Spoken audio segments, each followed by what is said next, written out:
Et tout le football dans quelques instants, mais d'abord les mondiaux de judo qui démarrent aujourd'hui à Doha. Bonsoir Céline Géraud. Bonsoir Lionel, bonsoir à toutes et à tous. Quel plaisir de vous retrouver à ce micro, chère quel Céline. bonheur de vous retrouver Vous êtes à la maison un dimanche à la campagne et hop, un dimanche sur les tatamis. Parce qu'il n'y a pas de jour de repos pour le sport ne s'arrête jamais du lundi au dimanche, comme Europe 1 Sport bien sûr. Les mondiaux de Doha, merci d'être avec nous pour évoquer notamment cette première journée avec une médaille d'argent dans l'escarcelle de l'équipe de France.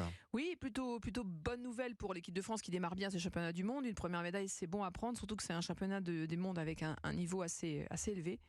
Alors Chirine Boucly, elle était double championne d'Europe. Elle n'avait jamais réussi à performer au championnat du monde, donc c'est une première pour elle. Il y avait une forme de malédiction quand même. Alors elle a 24 ans, Chirine Boucly, elle est en moins de 48 kilos.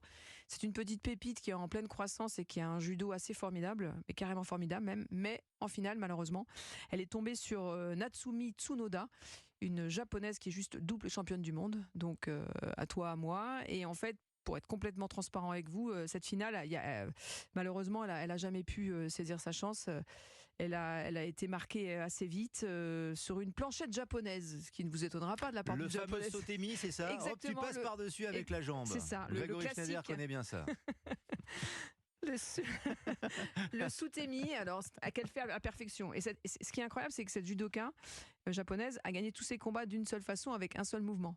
À ce niveau-là, généralement, on a un spécial et on brode un petit peu autour. Ouais. Et bon, elle est très forte au sol aussi, donc on va dire qu'elle a deux armes redoutables qu'elle utilise à la perfection et elle a découpé tous ses adversaires du premier au dernier tour, tout comme la petite Chirine Boucly qui a été aussi très performante, mais qui malheureusement, voilà, sans regret, s'incline en finale. Et Blandine Pont, qui était l'autre Française engagée, parce que vous le savez, désormais, on peut engager 2 judokas au championnat du monde, il n'y en a qu'un au jeu, et pas dans toutes les catégories, mais en tout cas, voilà, il y en avait 2 dans cette catégorie, et Blandine Pont, malheureusement, a chuté, elle, pour la 3e place, et finit 5e, mais pour cette première, pour cette judoka qui débute, vraiment, mais qui a 24 ans aussi, mais qui arrive sur le tard, c'est formidable aussi. Une médaille d'argent pour la première journée. Rien pour les garçons, en revanche, oui. 2 garçons en moins de 60, éliminés dès le premier tour.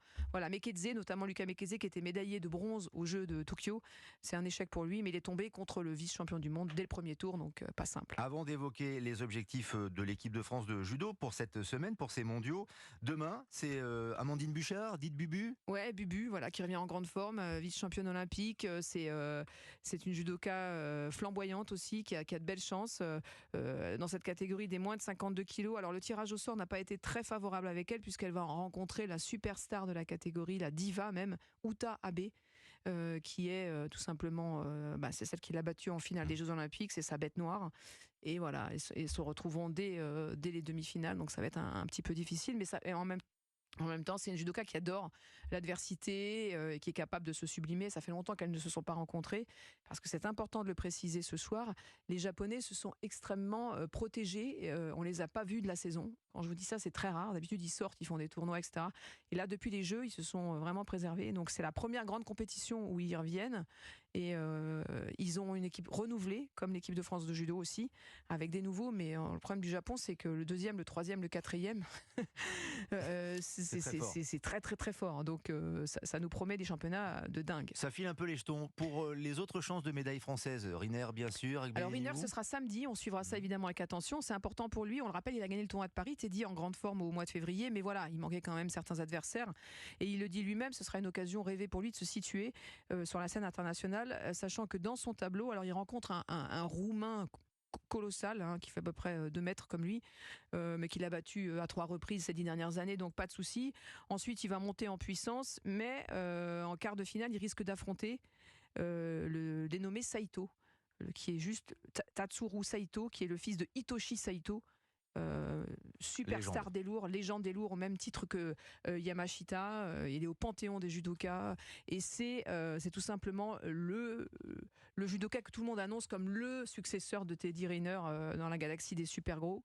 Donc c'est 2 Godzilla qui vont s'affronter dès les quarts de finale, et on attend avec impatience ce combat, parce que Saito lui-même dit que voilà, pour lui Riner c'est un Everest, mais il est conscient que c'est le bon moment pour l'affronter, puisque Riner est plutôt, on va dire, dans une altitude de croisière où il essaie d'atteindre les Jeux en restant au bon niveau. On rappelle qu'il a 32 ans, voilà, que c'est un challenge colossal pour lui. En tout cas, ce combat s'annonce absolument dantesque, j'ai hâte de le regarder.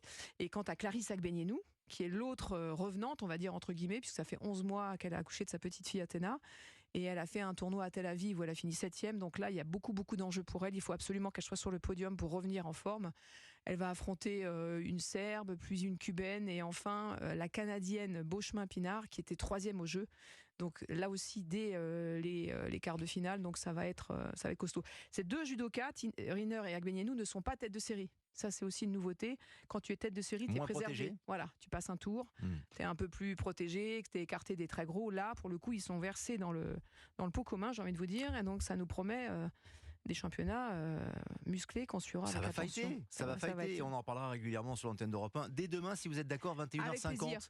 Pour faire le point, se projeter et parler un petit peu de la situation de cette équipe de France de judo qui est en renouvellement, puisqu'il y a eu un nouveau patron de l'élite d'ailleurs, il y a quelques mois maintenant, après l'échec des derniers championnats du monde. Exactement. Merci Céline Giraud. Et puis vous reprenez votre place. À demain sur les tatamis. Je vous laisse votre ronde serviette là, juste sous la table.